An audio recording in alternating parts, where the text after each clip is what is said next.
برادران اسلام اور عزیزان گرامی، اللہ تبارک و تعالی نے ہم سب کے اوپر اپنی نعمتیں ہر وقت اور ہر لمحہ اللہ تعالی نازل فرماتا رہتا ہے۔ اللہ تبارک و تعالی کی ہمارے پاس میں اس قدر نعمتیں ہیں کہ اگر ہم ان تمام نعمتوں کو شمار کرنا چاہیں، ان تمام نعمتوں کو گننا چاہیں تو ہرگز گن نہیں سکتے۔ اتنی نعمتیں اللہ تعالیٰ نے ہم لوگوں کو عطا فرما رکھی ہیں۔ اگر یوں کہا جائے کہ ایک نعمت کا آپ فائدہ مکمل طور پہ بیان کر دو، اللہ تعالیٰ نے ایک نعمت کے کتنے فائدے رکھے ہیں، تو آپ میں سے ایک شخص بھی اس کو بیان نہیں کر سکتا، بلکہ دنیا کا کوئی بھی شخص اللہ تعالیٰ کی ایک نعمت کے مکمل فائدے بیان کر دے ایسا ہو ہی نہیں سکتا۔ قرآن مجید فرقان حمید میں اللہ تعالیٰ کا ارشاد گرامی ہے، وَإِن تَعُدُّوا نِعْمَةَ اللَّهِ لَا تُحْصُوهَا، کہ اگر تم اللہ تعالیٰ کی نعمتوں کو شمار کرنا چاہو تو اللہ تعالیٰ کی نعمتوں کو شمار نہیں کر سکتے۔ اللہ کی نعمت کو اگر تم گننا چاہو تو اللہ تعالیٰ کی اتنی نعمتیں ہیں کہ آپ اللہ تعالیٰ کی ان نعمتوں کو گن نہیں سکتے۔ اللہ تعالیٰ نے اس قدر نعمتیں ہم سب کو عطا فرما رکھی ہے۔ یہ جو قرآن مجید ہے، اس کے اندر اللہ تبارک و تعالیٰ نے 114 صورتیں نازل فرمائی ہیں، یعنی مکمل قرآن مجید کے اندر 114 صورتیں ہیں۔ 114 صورتوں کے اندر ایک صورت جس کا نام سورہ رحمان ہے، قرآن مجید کی اس کو دلہن قرار دیا گیا ہے۔ قرآن مجید کی اس کو دلہن قرار دیا گیا ہے۔ سورہ رحمان قرآن مجید کی 114 صورتوں میں سے ایک صورت ہے جس کا نام سورہ رحمان ہے، اور یہ سورہ پارہ نمبر 27 میں سورہ رحمان کے نام سے سورہ واقعات سے پہلے ہے اور سورہ قمر کے بعد میں ہے۔ لفظ رحمان اس سورت کا پہلا لفظ ہے، اسی کی مناسبت سے اس سورت کا نام سورہ رحمان رکھا گیا۔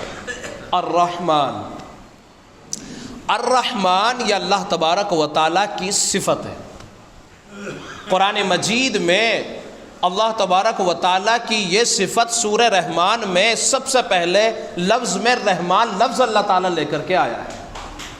اللہ تعالیٰ کی جو دو صفتیں ہم عام طور پہ بھی آپ دیکھتے ہیں کہ نماز میں یا تو سنتے ہیں یا نماز میں خود اس کو پڑھتے ہیں۔ اگر میں یوں کہوں کہ باہر جو خارجی اوقات ہیں، جو باہر کی زندگی ہے، اگر آپ میں سے بعض لوگ وہ ہیں جو اپنا ہر اچھا کام اللہ کے نام سے شروع کرتے ہیں اور کہتے ہیں بسم اللہ الرحمن الرحیم، اس کے اندر دو صفت، ایک رحمان اور دوسری رحیم، اس کے اندر شامل ہے۔ رحمان اور رحیم یہ دونوں صفتوں میں کیا فرق ہے انشاءاللہ آپ کے سامنے بیان کروں گا، آسان لفظوں میں آپ کے سمجھ میں آ جائے گی۔ یوں تو رحمان اور رحیم یہ جو دو اللہ تعالیٰ کی صفت ہیں، اہل علم کے اوپر اس کا علم مخفی نہیں ہے، بلکہ وہ ان دونوں صفتوں کے فرق کو بہت آسانی سے اور بہت اچھے سے جانتے ہیں۔ لیکن مجھے اور آپ کو جاننا ان دونوں لفظوں میں کیا فرق ہے وہ بھی آسان زبان کے اندر بہت ضروری ہے۔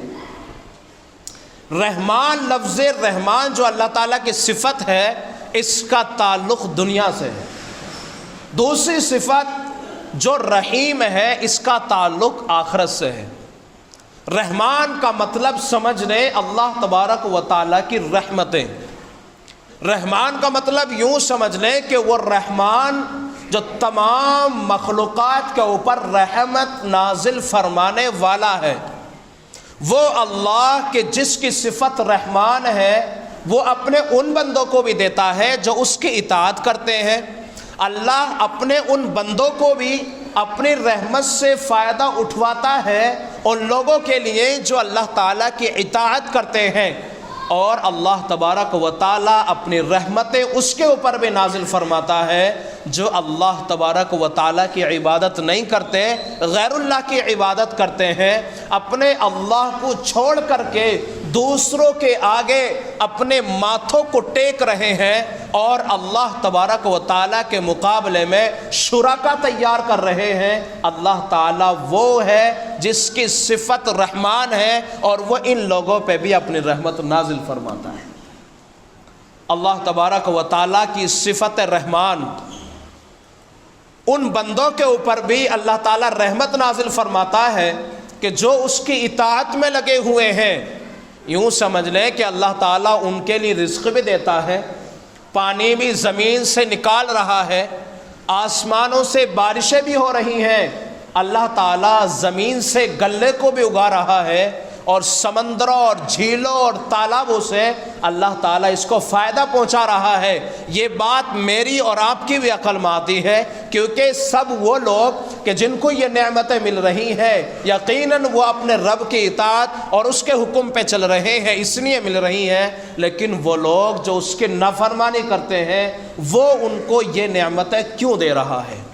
اس لیے دے رہا ہے چونکہ دنیا کے اندر اس کی صفت رحمان ہے جو سب کے لیے محیط ہے، سب کو دے رہا ہے، اطاعت کر رہا ہے اسے بھی، نافرمانی کر رہا ہے اسے بھی، اطاعت جو کر رہا ہے غلہ اس کے لیے بھی زمین اگا رہی ہے، جو نافرمانی کر رہا ہے غلہ زمین اس کے لیے بھی اگا رہی ہے، آسمان سے بارش اس کے بھی لیے ہے، ہوا سے فائدہ وہ بھی اٹھاتا ہے، اور جو اللہ کی اطاعت میں ہے وہ بھی اٹھاتا ہے۔ لیکن دوسری صفت جو صفت رحیم ہے، اس کا تعلق آخرت سے ہے، دنیا سے نہیں ہے۔ وہاں اللہ تبارک و تعالیٰ کی یہ صفت رحیم جو نہایت مہربان ہے، یہ صفت آخرت کے اندر اللہ کے ان نیک بندوں پہ ہوگی جنہوں نے اللہ تعالیٰ کی دنیا میں رہتے ہوئے حکموں کو پورے کیے ہوں گے، اس کی اطاعت اور فرما برداری میں اپنی زندگیوں کو لگا دیا ہوگا۔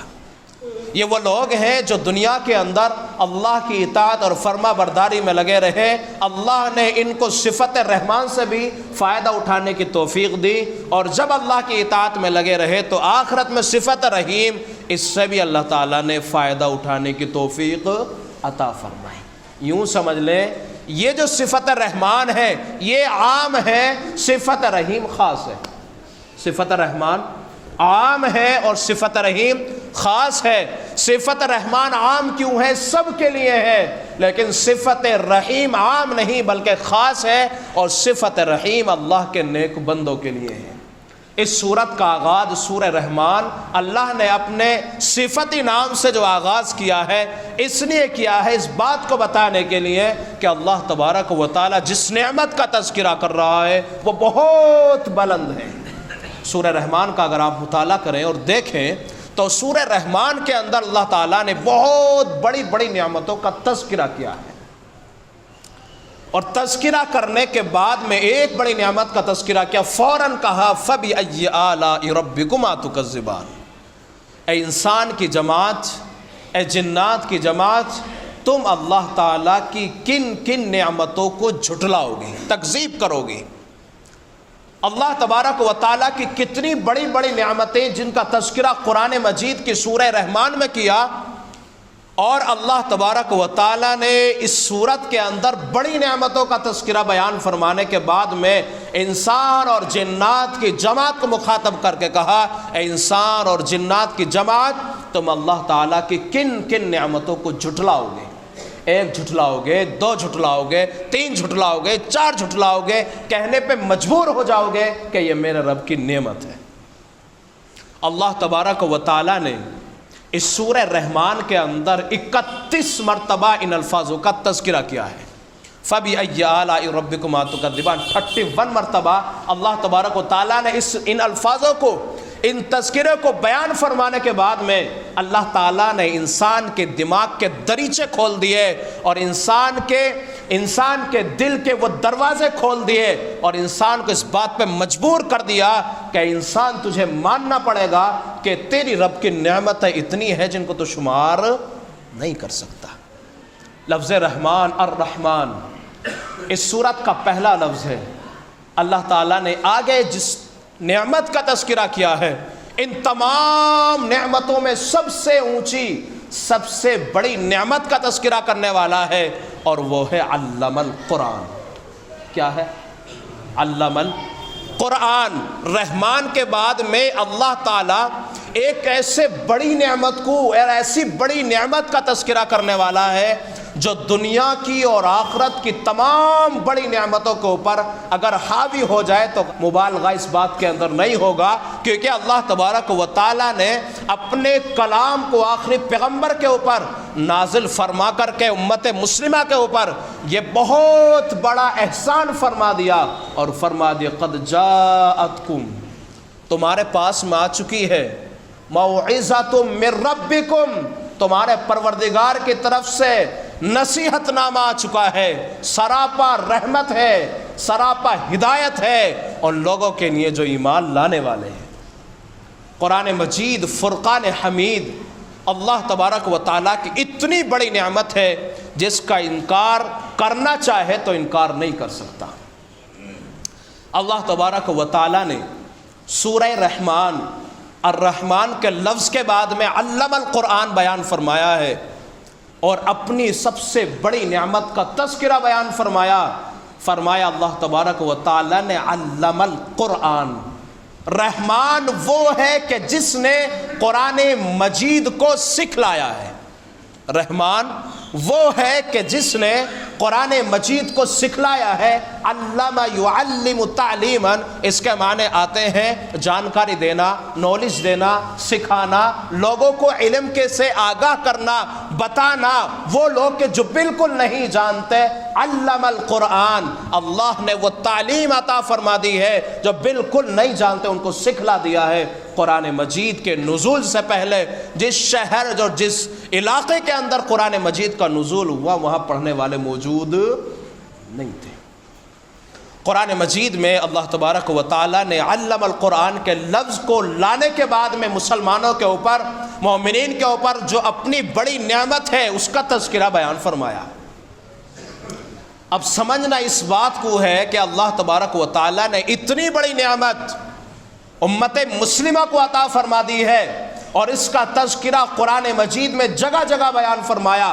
وَنُنَزِّلُ مِنَ الْقُرْآنِ مَا هُوَ شِفَاءٌ وَرَحْمَةٌ لِّلْمُؤْمِنِينَ، یہ قرآن مجید دل کی بہترین دوا ہے۔ اگر اپنے دلوں کا علاج کرنا چاہتے ہو تو قرآن مجید سے کرنا پڑے گا۔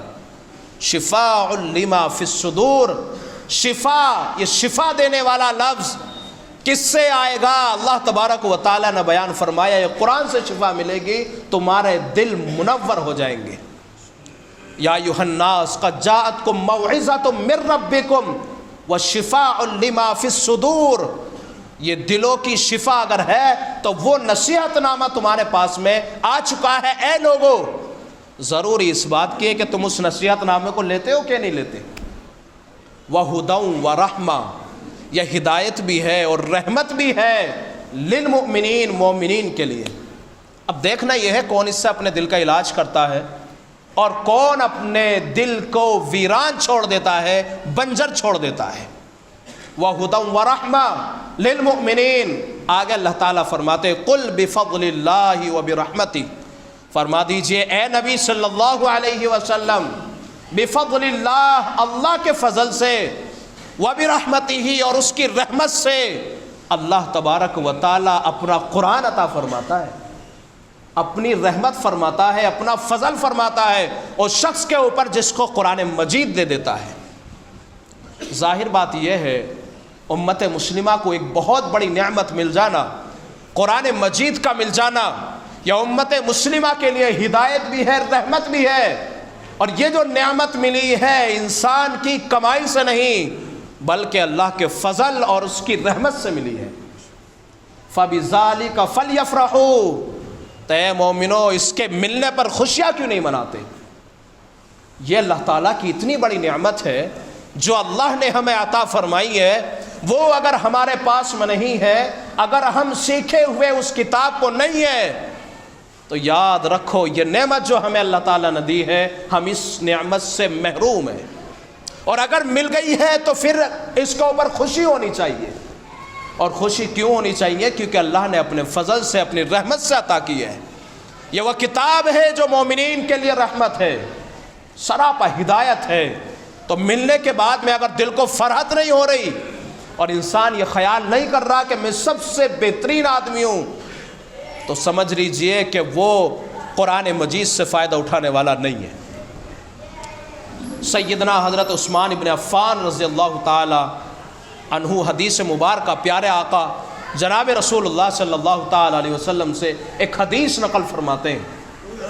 اللہ کے نبی صلی اللہ تعالی علیہ وسلم کا ارشاد گرامی ہے، پیارے نبی صلی اللہ علیہ وسلم نے ارشاد فرمایا، خیرکم من تعلم القرآن وعلمہ، تم میں سب سے بہترین شخص وہ ہے جو قرآن مجید کو سیکھے اور قرآن مجید کو سکھائے۔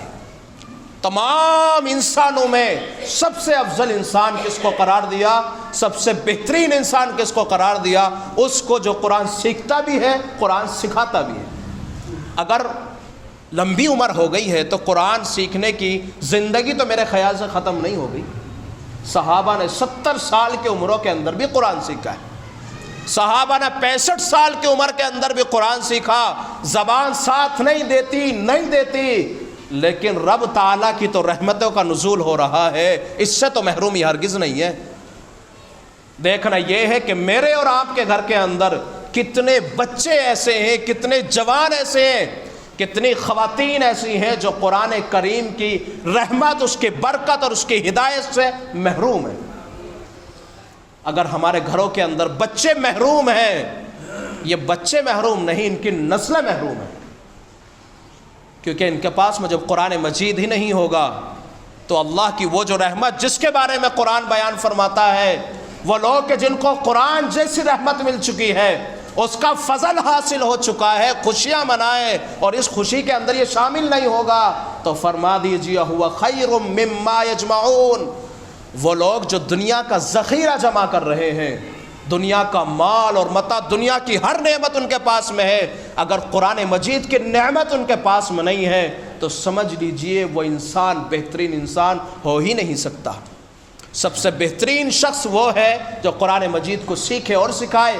خیر مما یجمعون کا لفظ بیان فرما کر کے اللہ تعالیٰ نے بیان فرما دی جتنی بھی نعمت تمہارے پاس میں، ان سب سے بہتر نعمت اگر کوئی ہے تو وہ قرآن مجید ہے۔ اس لیے قرآن مجید سے کوئی بھی بچہ، کوئی بھی آدمی محروم ہرگز نہ رہے۔ اگر اس کے پاس میں قرآن مجید کی دولت نہیں ہے تو وہ ایک بہت بڑی نعمت سے محروم ہے۔ اس کو قرآن مجید سکھانے کی فکر ہے، میری اور آپ کی ذمہ داری بن جاتی ہے۔ یہ نہیں کہ پڑھ نہیں رہا تو چھوڑو، کام پہ ڈال دو، نہیں۔ سب سے پہلا، سب سے اہم مشغلہ اگر امت مسلمہ کے فردوں میں سے کسی فرد کا ہے تو وہ ہے قرآن مجید کا سیکھنا اور سکھانا۔ اسلام کسی تجارت سے منع نہیں کرتا، اسلام کسی تعلیم کو حاصل کرنے سے منع نہیں کرتا، اسلام کسی بھی انسان کو ترقی کرنے سے منع نہیں کرتا، لیکن اس بات کی ضرور یاد دلاتا ہے کہ اے امت مسلمہ کی جیالو، اگر تمہیں دنیا میں اور آخرت میں فلاح پانی ہے تو تعلیم، خاص طور پر دینی تعلیم کو فوکس کرنا پڑے گا۔ آج ہمارے حال کیا ہے آپ خوب جانتے ہیں۔ قرآن کریم سیکھنے اور سکھانے کی محفلیں منعقد کی جاتی ہیں، لیکن اس سے کوئی سروکار ہی نہیں ہے، کیونکہ اگر سکھانے کے اوپر زور دیا جاتا ہے تو کہتے ہیں اس کو سیکھنے سے کہاں بہت زیادہ فائدہ، الٹا سیکھو، سیدھا سیکھو، سیکھ سکھا کر کے چھٹی کر دو۔ سب سے زیادہ زور اگر قرآن کے سیکھنے پہ دیا جاتا ہے تو وہ بچیوں کے قرآن مجید کے سیکھنے پہ دیا جاتا ہے۔ وجہ اس کی کیا ہے؟ جب شادی ہوگی تو لڑکے والے پوچھیں گے بچی نے قرآن پڑھا؟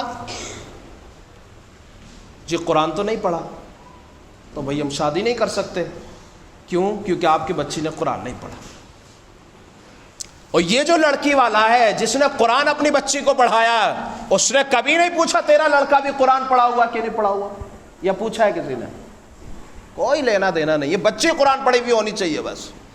کیا صرف عورت ہی کے اوپر حقوق ہے؟ کیا مردوں کے اوپر اسلام نے حقوق نہیں دیے کہ تیرے اوپر بھی، تیرے ماں باپ کے، تیرے بیوی بچوں کے، تیرے اوپر بھی حقوق ہے؟ کیا تجھے بھی حقوق سیکھنے چاہیے یا نہیں سیکھنے چاہیے؟ یا صرف اس بچی کو ہی قرآن پڑھنا ہے، تجھے نہیں پڑھنا؟ اس لیے جیسے بچی کے بارے میں معلوم کیا جاتا ہے کہ تمہاری بچی قرآن پڑھی ہوئی ہے یا نہیں، ویسے ہی معلوم کیا جائے کہ لڑکا بھی قرآن پڑھا ہوا ہے یا نہیں پڑھا ہوا تو سکھاؤ، کیا ہو گیا 2-4 چلے لگوا دو، سیکھ جائے گا۔ تو یہ اگر آدمی اپنے ذہن اور دماغوں کے اندر یہ بات نہیں بٹھائے گا تو یاد رکھیں نسلیں قرآن سے محروم ہو جائیں گی۔ قرآن مجید کے سیکھنے سکھانے دینی تعلیم کے خرچ کے اوپر اگر کوئی بندہ خرچ کرتا ہے اللہ تعالیٰ اس کو 2 گنا ثواب عطا فرماتا ہے۔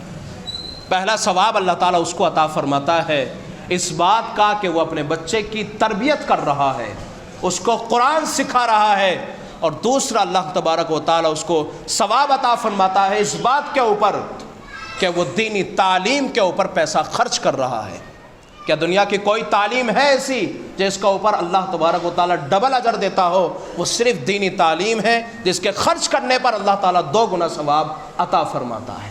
اللہ تعالیٰ مجھے اور آپ کو قرآن مجید کو سینے سے لگانے کی اور اس سے مکمل طور پہ محبت کرنے کی اللہ تعالیٰ ہم سب کو توفیق عطا فرمائے۔ وآخر دعوانا ان الحمد للہ رب العالمین۔